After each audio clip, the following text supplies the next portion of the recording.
afternoon, everyone. Thanks very much for your patience today. Just a few things to talk about at the top, and then we'll get right to your questions. Per our announcement earlier this morning, Secretary Austin returned to work at the Pentagon today following his recent hospitalization. The Secretary is glad to be back in the building and has expressed his appreciation for the great medical care he received while at Walter Reed and for all the well wishes. As his doctors highlighted on Tuesday, he's anticipated to continue his full recovery, and the Secretary remains squarely focused on executing his duties as Secretary of Defense. Secretary Austin also released a statement earlier today following the conclusion of the NATO Defense Ministerial meeting in Brussels. In it, the Secretary reaffirmed that the United States will continue to stand with our NATO allies and defend the sovereignty and the territory of every alliance member, stating, quote, "every inch of it. Our commitment to Article 5 remains ironclad," end quote. Secretary Austin also underscored that NATO remains the greatest alliance in history and that NATO today is stronger, more united, and more vital to our shared future than ever. The full statement can be found on DoD's website. Switching gears, earlier today, the department released its first ever Resilient and Healthy Defense Community Strategy. The strategy will guide the DoD's actions in the coming years to improve both constructed facilities and the natural environment across our defense installations. More than 2 million military and civilian personnel live, work, train, raise children, and spend time with their families on the department's 538 installations, which include more than 280,000 buildings and 30 million acres of land. These spaces are critical to carrying out our DoD missions. It's therefore both a national security imperative and a moral obligation to ensure these communities are healthy, functional, and resilient, and that we're working to ensure a good quality of life for our entire force. Additional information to include a copy of the strategy is available on defense.gov. And finally, yesterday afternoon, the Missile Defense Agency and Space Development Agency launched 6 satellites to low Earth orbit from Cape Canaveral Space Force Station in Florida. The satellites, which include 2 satellites for MDA's Hypersonic and Ballistic Tracking Space Sensor, and the 4 SDA Tracking Layer satellites, are conducting initial testing. The launch of the 2 prototype systems will be followed by 2 years of on-orbit testing. And over the next few weeks, MDA and SDA engineers will run a series of tests and checkout procedures to ensure the satellites are operating and communicating with the other systems as expected. For more information, I'd refer you to Missile Defense Agency Public Affairs. And with that, I'd be glad to take your questions. Let me go first to Associated Press, Tara Kopp, who's calling in today. Hi, General Ryder. Thanks for doing this. Wanted to ask you about the White House briefing that just occurred on the Russian anti-satellite capabilities. Has DoD been briefed on what, I guess, NSC and the intel communities know about this? And has the Space Force and Space Command taken any sort of posture changes in order to secure U.S. Satellites? Thanks. Thanks, Tara. Yes, I mean, we are tracking what this is. We have been briefed on it. The Secretary, of course, is part of the national security team that's been briefing the President. I'm not going to have anything to provide beyond what Mr. Kirby briefed over at the White House. And as it relates to Space Command, I don't have anything specific in regards to any changes other than to say that, as you know, as space has become more congested and contested, and in light of growing threats by strategic competitors in space, U.S. Space Command and the U.S. Space Force were established several years ago to maintain a dedicated focus on this vital domain and to ensure that we have trained and prepared military space professionals whose mission it is to protect and defend America's interests in space. Thank you. We go to the room here. Orrin? The White House said there was ongoing outreach efforts to Russia regarding the anti-satellite capability. Is the Pentagon part of that? And has there been any attempt to set up a call between Secretary Austin and his Russian counterpart about this? Yeah, I don't have anything to announce in terms of calls, and I just refer you back to the White House on that. Liz? The acting Undersecretary of Defense for Policy went. Is that in place of Secretary Austin going to brief on the Hill today? No. Okay. She was planning to go over that. What hadn't been recovering, she would have gone anyway. She was requested to go over there, and she's part of the sitting in on the briefing. Thanks. Laura? On the Russian anti-satellite weapon, Can you say whether this was a new capability? Was there some sort of triggering event that this was put into the public discourse that Congressman Turner picked up on? Is there anything new here, or is this something that Russia has been developing for a while?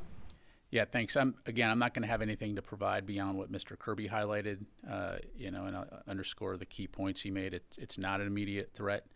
It's not an active capability. It has not been deployed. And as you highlighted, it's related to anti-satellite capability. So just leave it there. And then separately, there were some reports that there was another Houthi attack this morning in the Red Sea. Can you confirm that, or tell us whether there was an incident today?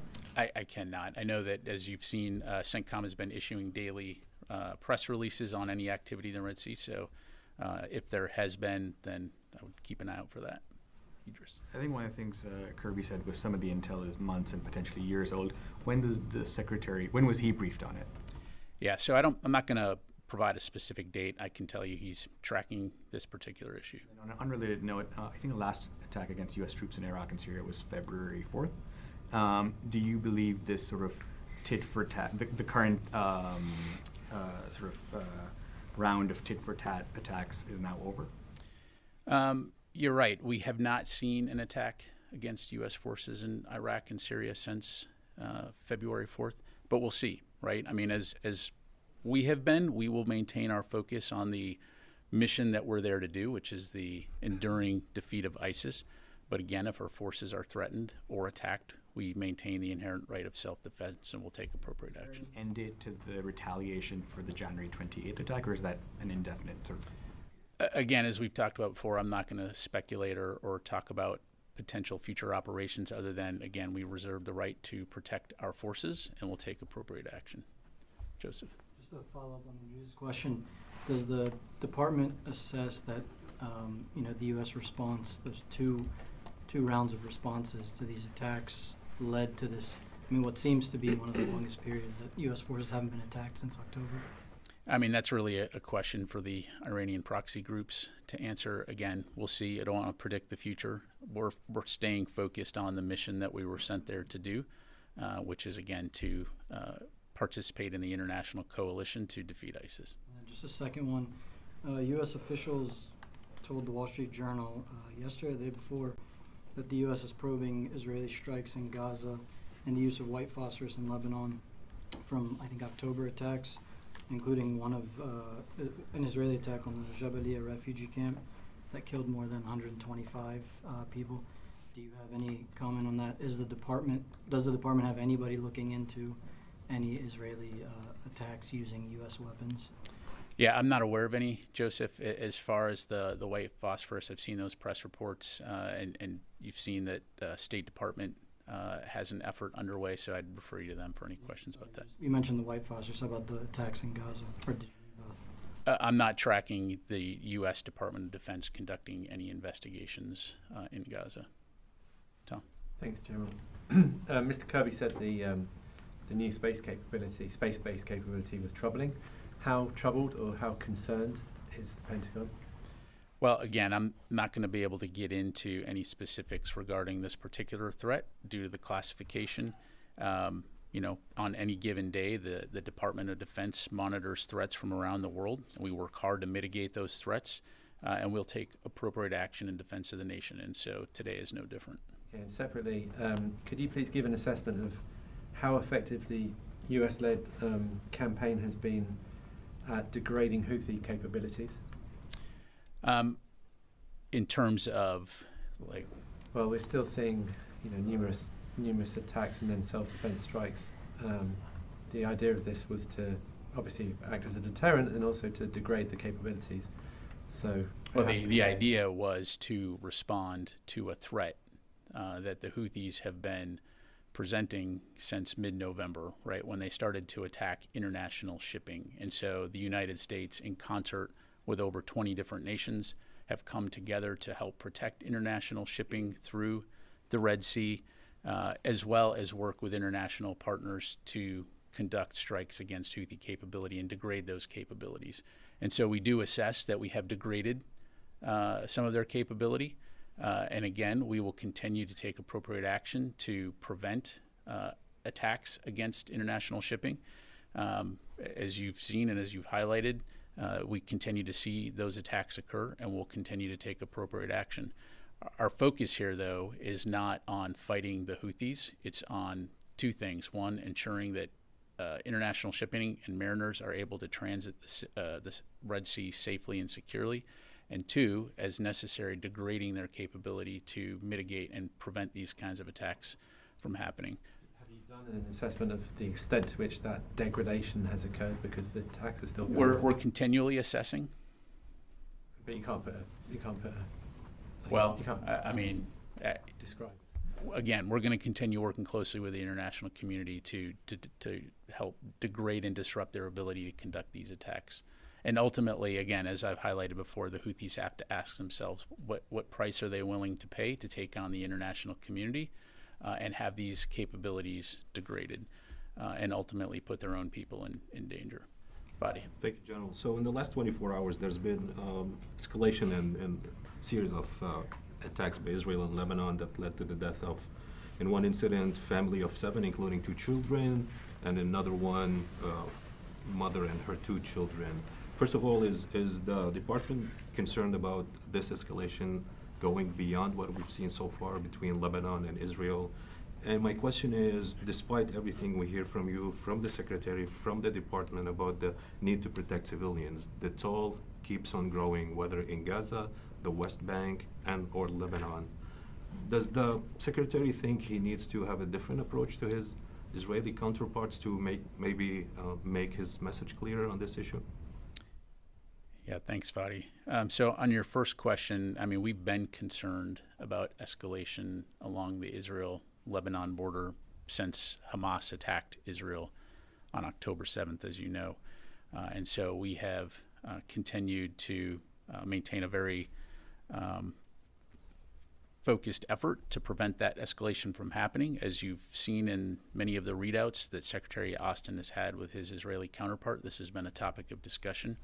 And you've heard others like the National Security Advisor just yesterday talk about the efforts that are underway to de-escalate that situation. So again, we'll continue to stay focused on that. As it relates to civilian casualties, as we've said, the loss of any innocent lives is tragic, whether it's Palestinian or Israeli. At the end of the day, this is Israel's campaign. It's Israel's operations, so I'm not going to speak to their operations other than to say we can't be any more clear that we do not want to see the loss of innocent lives. We also recognize the fact that Israel has an inherent right to defend itself against future terrorist attacks, and that they're fighting an adversary that has embedded itself among the civilian population. So we're going to continue to encourage them and continue to expect them to abide by the law of armed conflict and the international humanitarian law. And we'll continue to, again, as you saw in the readout last night, the Secretary had with his counterpart, talking about the importance of taking civilian safety into account in advance of any operations. Excuse me, but when the department provides advice, intelligence, weapons, and support like this, and you talk about an enemy that is embedded among civilians, I guess you're referring to Gaza. What about the West Bank? What about Lebanon? And then to say that it's up to Israel to decide what to do. Isn't this department taking actually an important role in enabling Israel's actions? We're taking an important role in helping Israel defend itself, but also encouraging and helping to facilitate humanitarian assistance to the Palestinian people. Again, at the end of the day, the goal here is that Hamas is defeated, and so that peace and security can return to this region. And as you've heard not only the White House say, but us say, work toward a 2-state solution so that Israelis and Palestinians can live in this area with security guaranteed for both. Let me go on to some other questions here. Jeff. General, thanks very much. Given the deals that Russia has made and the help that it's gotten from countries like North Korea, Iran, support from China, is there any concern at the Pentagon that the new space-based anti-satellite capability it's developing is a result of collaboration with any other U.S. adversaries? And is there concern perhaps that Russia, because of other deals to get help with the war in Ukraine, might have shared any of this technology with other U.S. adversaries. Yeah, thanks, Jeff. Again, as it relates to this particular threat, beyond what Mr. Kirby provided in his briefing earlier, I'm just not going to have any additional details to provide. Thanks. Chris. On the Houthi capabilities that have been degraded, CENTCOM's interdicted vessels with weapons bound for Yemen, are the Houthis regenerating any of these capabilities? Are they being successfully resupplied? Look, I'm not going to go into any specific intelligence, but we do know that the Houthis are resourced and supported by Iran, and so again, that obviously is highlighted in the statements that CENTCOM has put out, and so again, that's something that we're going to continue to take seriously and continue to attempt to mitigate. Thank you. Let me go to the phone here. Jeff Shogel, Task and Purpose. Thank you. I know this may be a question for Soviet Premier Putin, but the god-awful thing that the Russians want to put into space, is it like GoldenEye, the thing from the 1995 Bond movie? And is it time for all of us on the ground to join Jed and the Wolverines? Jeff, I'm not sure how to respond to that. I guess we just have to live and let die. All right. Let me go on to JJ Green, WTOP. Sorry. General, thank you for doing this. Again, on the Russian advance regarding space-based weapons, I don't want to ask you about intelligence or details about what's known about it. I want to ask something different but related. Russia has been pretty aggressive in space for a while now. And, going back to 2020 when Russian satellites were stalking U.S. satellites. In 2022, a Russian Ministry of Foreign Affairs official said that commercial satellites might be legitimate targets. So my question is, what approach does the Pentagon take routinely to, one, protecting U.S. satellites and U.S. military assets, et cetera. But in general, it's just keeping an eye on what Russia's up to in space because of its aggressive and somewhat reckless behavior in the past. Yeah, thanks, JJ. It's a great question. And as I alluded to earlier, there is a recognition that space has continued to become more congested, as you highlight, all the capabilities that are there, but also more contested in terms of seeing strategic competitors like China and Russia putting capabilities into space that could threaten not only national security capabilities, but also commercial and private capabilities that are in space. And so, again, you have U.S. Space Command, which provides the operational capability to integrate national or military space capabilities, national defense space capabilities, which can include ensuring that we're able to maintain our operations, but also looking at protecting and defending capabilities in space. I'm not going to go into discussing any classified capabilities, but part of this includes looking at things like how we present capabilities in space. And what I mean by that is disaggregating, right? Previously, in a simpler time, you would put a large, exquisite satellite into space that had lots of capabilities. That's a single point of failure versus going to much more numerous, smaller satellites that are less expensive, that can be replaced more quickly, thus making it harder to take down a system, in one fell swoop. So there's multiple different ways that we look at this, but that's what the U.S. Space Force comes to work every single day looking at to ensure that our national interests are protected in space, as well as working with allies and partners on that same issue. All right. Yeah. Thank you. According to U.S. Ambassador to Turkey, Jeffrey Flake, the Department of Defense is building 3 munition lines in Texas together with one of the Turkish state-owned defense corporations. The demand for especially 155mm rounds increased after the invasion of Ukraine, and the Mechanical and Chemical Industry Corporation of Turkey produced them in some capacity in Turkey. What are the details of the cooperation, And what is the expected monthly production capacity of this Texas compound? And the last one is, do you have details such as chances for a U.S. sale or delivery of these to Israel in the future? I apologize. I'm not sure I fully understand your question. There was a lot there. Yeah, the Department of Defense is building 3 munition lines in Texas with Turkish Defense Corporation. And what kind of cooperation is there? Can you give us some details on that? Yeah, I just don't know. I have to take that question for you. Thank you very much. Yes, ma'am. Thanks, Pat. This is Tima from Al Jazeera English. I just wanted to see if you could give us anything further on Guyana and the urgent U.S. military assistance that has been reportedly headed over there. Do you have anything further on that for us? I don't, and I don't want to wing it from the podium here, so let me take that question. Yeah, we'll come back to you. Okay, time for a couple more. Yes. Moving back to that anti-satellite weapon Russia's developing, did releasing this national security threat publicly yesterday hurt national security in any way, or put anyone from the Defense Department at a disadvantage in speaking with their Russian counterparts? Well, look, I'm not going to characterize it. It is what it is. Mr. Kirby addressed this from the podium today in terms of, you know, the declassification processes and procedures.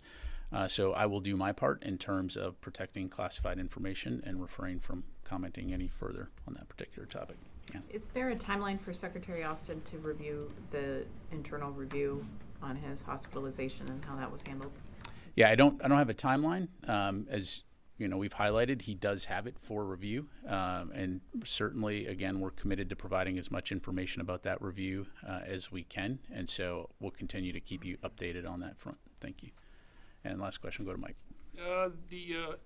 Thanks, Pat. The Atlantic Resolve IG report that just came out, the IG noted that Ukraine is still operating under basically a Soviet-style doctrine in the field. I was wondering, since I was under the impression over the last several months that the U.S. has been trying to train them to operate under a more Western U.S. style of war. Has that been a success since they're still fighting the same way and have not moved in 7-8 months?